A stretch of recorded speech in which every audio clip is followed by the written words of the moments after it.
Israel doing everything they can with Trump to suppress UN list of companies operating in West Bank settlements. Weeks ahead of the expected completion of a United Nations database of companies that operate in Israel's West Bank settlements, Israel and the Trump administration are working feverishly to prevent its publication. While Israel is usually quick to brush off UN criticism, officials say they are taking the so-called blacklist seriously, fearing its publication could have devastating consequences by driving companies away, deterring others from coming and prompting investors to dump shares of Israeli firms. Dozens of major Israeli companies, as well as multinationals that do business in Israel, are expected to appear on the list. We will do everything we can to ensure that this list does not see the light of day, Israel's UN ambassador, Danny Danon, told the Associated Press.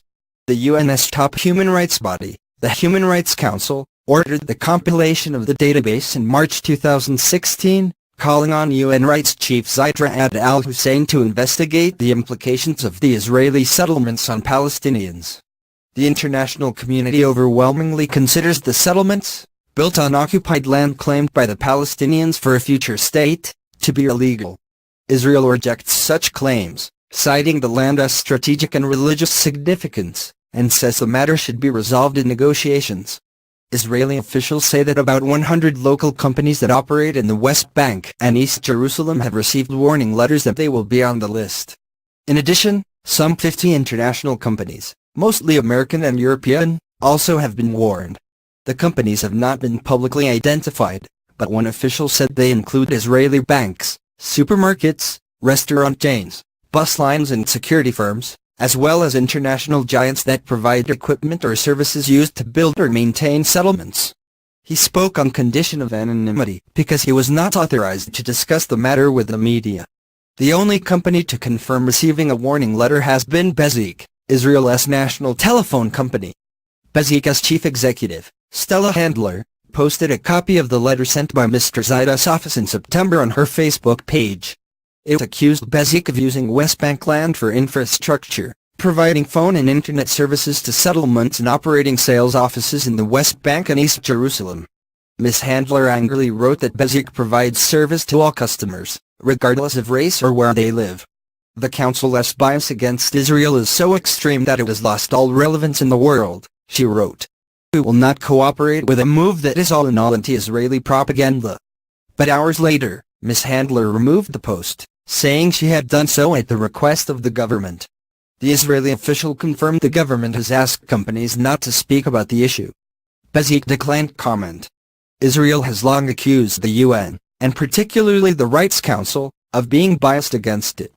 Israel is the only country that faces an examination of its rights record at each of the Council's 3 sessions each year. Some 70 resolutions, or about a quarter of the Council's country-specific resolutions, have been aimed at Israel.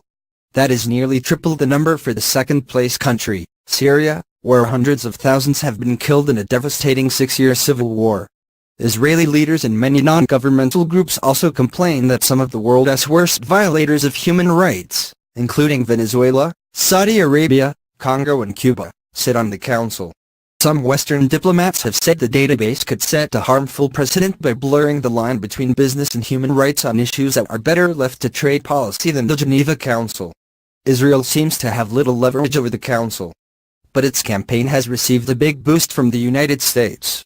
The Trump administration has taken a tough line against the UN, demanding reforms and in October, withdrawing from the cultural agency UNESCO because of alleged anti-Israel bias. In a speech to the council last June, U.S. Ambassador Nikki Haley railed against its makeup and demanded that Israel be removed as a permanent fixture on its agenda. She also hinted that the U.S. could quit the council. The upcoming release of the database could test that commitment. It has triggered a quiet, but high-stakes effort by Israel and the U.S. to try to block its release. We just view that type of blacklist as counterproductive, State Department spokeswoman Heather Nauert said recently. Mr. Danon, the Israeli ambassador, accused the council of unfairly targeting Israel at a time of conflict throughout the world, saying it amounted to a blacklist of Jewish companies and those who do business with the Jewish state. He also said it would turn the Rights Council into the world's biggest promoter of BDS, an acronym for the Boycott, Divestment and Sanctions Movement, a grassroots international boycott movement against Israel. Most of the companies linked to the blacklist are frequent targets of the BDS movement. What kind of message will this send? Mr. Danon said. But Nabi Shath, a senior Palestinian official, said the list is an important step moving from verbal condemnation to practical action against the settlements. He expressed hope that it would lead companies to stop doing business with the settlements and even lead to sanctions against those that continue. The original resolution calling for the list stipulates only that the Council's High Commissioner is requested to transmit the data therein in the form of a report to the Council. To that end, Israel and its allies have been encouraging the Council to leave the list out and submit only a basic, broad strokes report that don't name names, according to several UN diplomats familiar with the discussions. The diplomats were not authorized to comment publicly and demanded anonymity. The pressure campaign has shown some signs of success. After an earlier delay, Mr. Zaida's office said the release of the report has been pushed back again, from December to early next year.